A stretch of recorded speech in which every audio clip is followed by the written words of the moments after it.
Vamos lá, a gente está essa semana preparando o nosso coração para a Páscoa. Nós não podemos estar reunidos todos juntos no mesmo lugar por conta dessas questões sanitárias que nós estamos vivendo, dos decretos governamentais com respeito àquilo que nós podemos fazer nesse momento.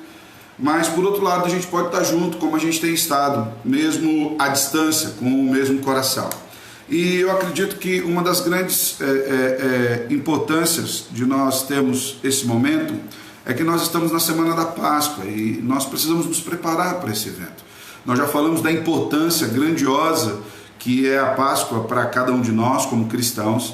E, de fato, nós precisamos considerar isso. Talvez nesse momento de pandemia, nesse momento em que ficamos afastados, alguns de nós possam se esquecer do valor dessa semana.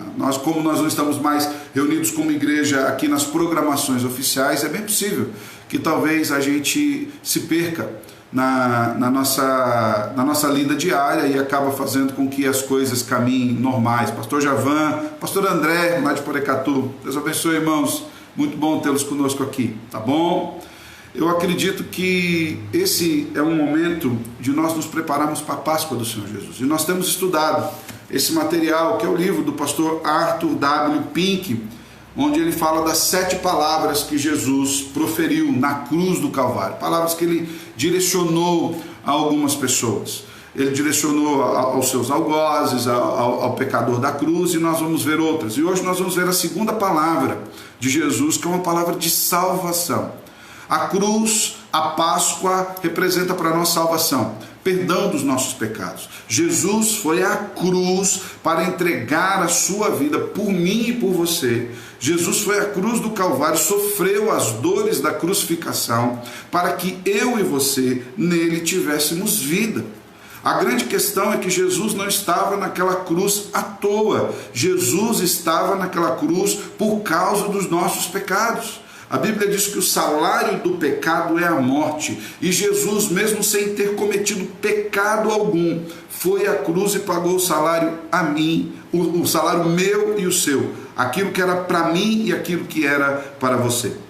A primeira palavra foi uma palavra de perdão, que Jesus direcionou aos seus algozes, aqueles que estavam rasgando as suas vestes. Evangelho de Lucas, capítulo 23, verso 34, Jesus olhou para aqueles homens que o estavam crucificando e disse: Pai, perdoa-os, eles não sabem o que estão fazendo.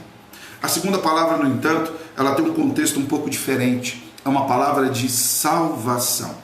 Perceba que o perdão de Jesus àqueles homens independia do seu arrependimento ou não. O perdão de Jesus daqueles homens, e aqui por perdão nós percebemos que é a ação de Jesus não lhes imputar o peso da culpa, não dependeu exatamente daquilo que eles estavam fazendo. Eles estavam dividindo as suas vestes, Jesus os perdoou. O perdão depende somente dele. Isso nos ensina que o perdão depende de nós, não necessariamente da pessoa vir nos pedir perdão ou não. No entanto, existe um outro aspecto muito importante, que é a salvação. Jesus não apenas nos perdoou dos nossos pecados, ele nos salvou. E aqui na salvação existe algo fundamental, que é o arrependimento pela graça. Ali no mesmo capítulo 23 de Lucas, versos 42 e 43, Jesus diz o seguinte. Na verdade, Jesus estava no meio de 2 malfeitores na cruz do Calvário. Um daqueles homens queria que Jesus descesse dali, salvasse ele e todo mundo. O outro dos homens, arrependido, reconheceu que Jesus era o seu Salvador e pediu para que Jesus lembrasse-se dele. E aqui, a partir do verso 42, nós vemos o seguinte: e Jesus acrescentou, acrescentou, Jesus, lembra-te de mim quando vieres no teu reino. Jesus lhe respondeu: em verdade te digo que hoje entrarás comigo no paraíso. A primeira declaração de Cristo foi de perdão. A segunda declaração de Cristo foi de salvação. No Calvário, a salvação foi uma resposta à pergunta de um pecador arrependido. A graça atingiu aquele homem, irmãos. A graça chegou ao coração daquele homem mesmo na cruz do Calvário. O Senhor o alcançou ali naquele lugar. Jesus estava ali no meio de pecadores, inclusive prefigurando a situação dele no nosso meio. Jesus age hoje no meio da igreja, Jesus age hoje no meio do mundo, no meio de pecadores. Ele não se exime de estar em nosso meio. Pelo contrário, Jesus está no nosso meio com um objetivo claro, que é o objetivo de nos salvar, de glorificar ao Pai através da nossa salvação. Ali no meio de pecadores, Jesus desceu às profundezas da humilhação. Ele recebeu sobre si o castigo do pecado, para que aqueles que se arrependerem dos seus pecados, aqueles que olharem para a cruz, movidos pela graça de Deus, sejam elevados aos altos céus. E aqui, nesse encontro de Jesus, nessa palavra de salvação, nós podemos ver alguns destaques. Por exemplo, nós vemos que aquele pecador arrependido representa toda a humanidade arrependida. Aquele pecador nos representou. A graça nos atingiu quando nós estávamos no pior da nossa vida. E o pior da nossa vida é o quê? É a circunstância? É uma situação adversa? Não. O pior da nossa vida é a cegueira no pecado.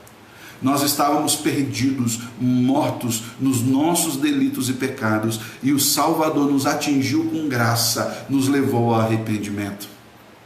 Perceba, ele não estava distante de nós. Ele não está distante de nós. Assim como ele não estava distante daquele pecador na cruz. Ele estava ao lado daquele homem, ele ouviu o clamor daquele homem. Aquele homem representa a mim, a você e a todos aqueles que arrependidos vão até Jesus Cristo. Outro aspecto importante para nós analisarmos é que aquele homem representa alguém que teve que ir ao fundo de si mesmo antes de encontrar a salvação em Jesus Cristo. Eu lembro-me uma vez que eu conversava com o presbítero Lorival. O presbítero Lorival foi salva-vidas um período da sua vida, e ele disse que muitas vezes eles tinham como salva-vidas, quando eles iam buscar alguém no mar, a pessoa estava se afogando, eles ficavam nadando um pouco ao redor dessa pessoa, até que essa pessoa se afogasse e não tivesse mais defesas, e eles podiam tirá-la da água. Talvez muitos de nós precisamos chegar ao ponto mais fundo da nossa fé, da nossa existência, para podermos ter um encontro sobrenatural com Jesus. O fundo do poço, para mim e para você, pode ser, na verdade, o início de uma caminhada rumo aos céus. Por isso nós não devemos nos preocupar tanto com as aflições que atingem a nós e atingem qualquer pecador. Muitas vezes Deus usa a necessidade humana, a circunstância humana, para tocar num coração arrependido. Aquele homem estava na cruz. Aquele homem estava a instantes da sua morte física.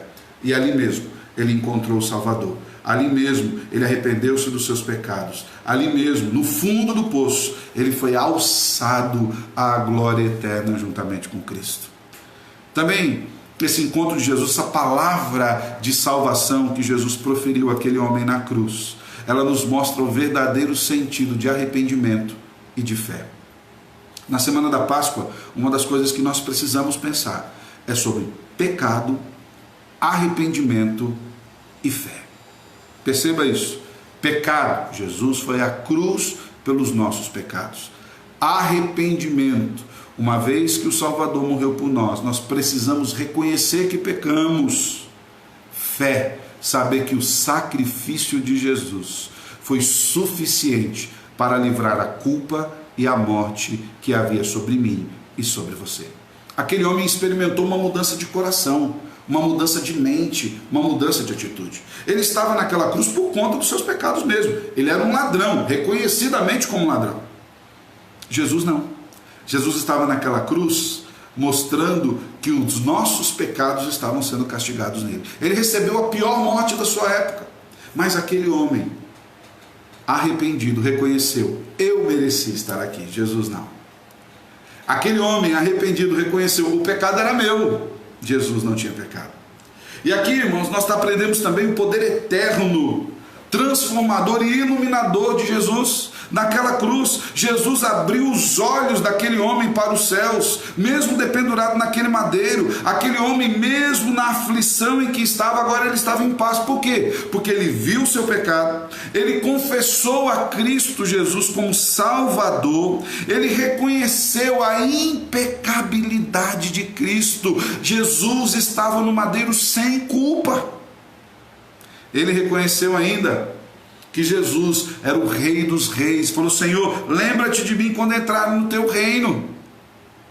Ele reconheceu ainda, irmãos, que a vida futura somente Jesus podia dar. Aquele homem começou a crer na vida eterna. Aquele homem creu e recebeu a salvação de Cristo Jesus.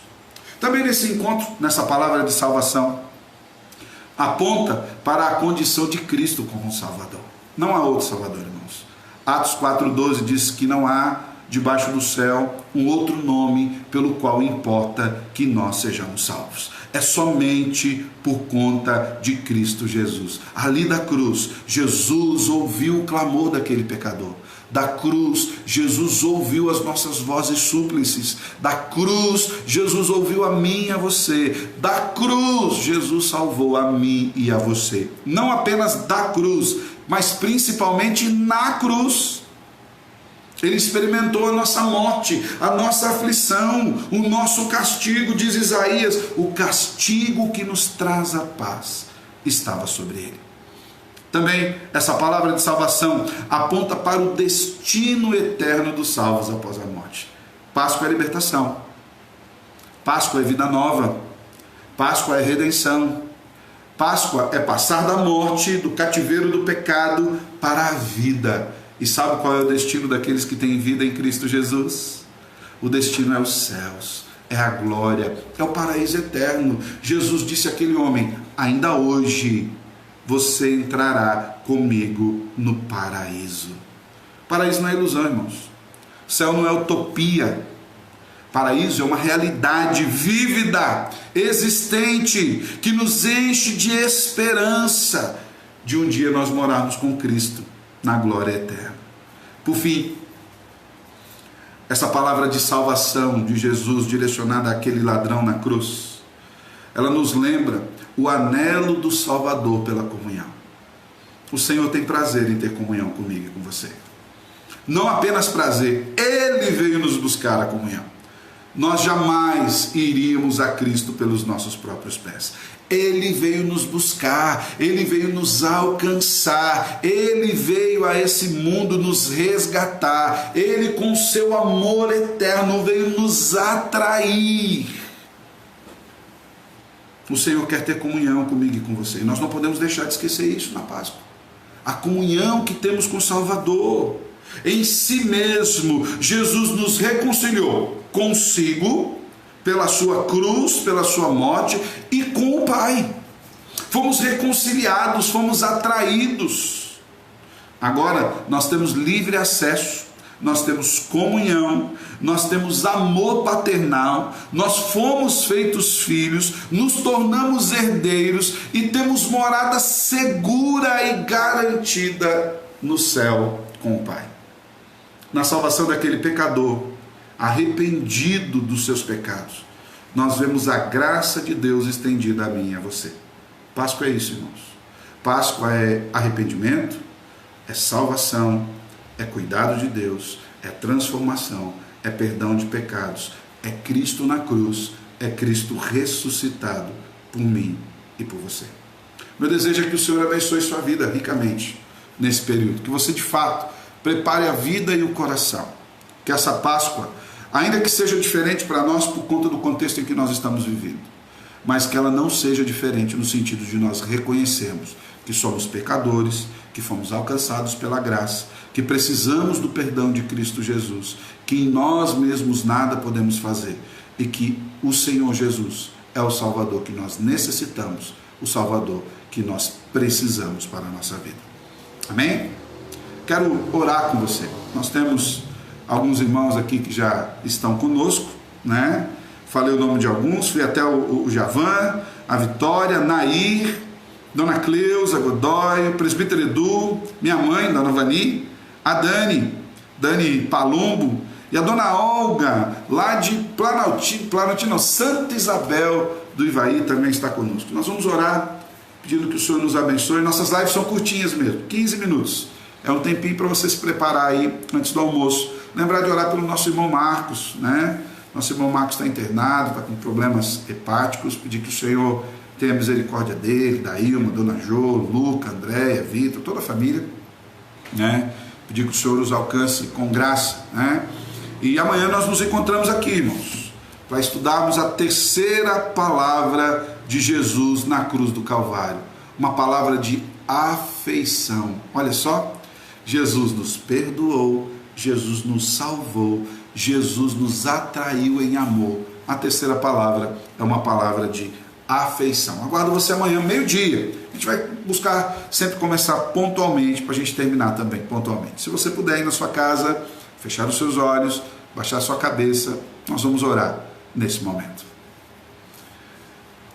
Obrigado, Senhor, porque o Senhor nos proporciona esse meio de estarmos juntos aqui, buscando ao Senhor a Tua palavra, aprendendo mais de Ti, sendo consolados, direcionados, instruídos, orientados pelas Escrituras, Senhor. Que nessa semana de Páscoa nós nos lembremos, Deus, que o Senhor nos perdoou dos nossos pecados e o Senhor nos salvou. O Senhor nos tirou do reino das trevas e nos levou para a glória eterna por intermédio do sacrifício de Jesus na cruz. Que nós não venhamos a nos esquecer disso, Senhor. Antes que nós consideremos isso com o maior valor que isso de fato tem. Guarda a nossa vida, guarda os nossos irmãos que estão nos assistindo, Senhor. Guarda cada casa, guarda cada mesa nesse momento crítico de pandemia. Que nada venha faltar, que o Senhor proporcione o sustento, que o Senhor dê direção, ó Deus, a cada crente, a cada irmão, direção também aos nossos governantes. Em especial, Senhor, quero lhe pedir pela vida do nosso irmão Marcos. Visita o Senhor no leito da enfermidade. Que a Tua graça esteja ali, que o Teu amor sempre presente, suficiente esteja ali, que o consolo e o cuidado do Senhor esteja ali sobre ele e sobre toda a família. Abençoa o restante do nosso dia, abençoa os nossos afazeres, que em tudo o nosso coração esteja firme, seguro, sempre no Senhor, sabendo que o Senhor é o nosso perdoador e o nosso salvador. É em Cristo que nós oramos agradecidos. Amém e amém. Meu irmão, Deus abençoe você, fique com Deus, tenha um dia abençoado na graça de Cristo Jesus. Amém. Um abraço. Amanhã, meio-dia, nos encontramos aqui novamente.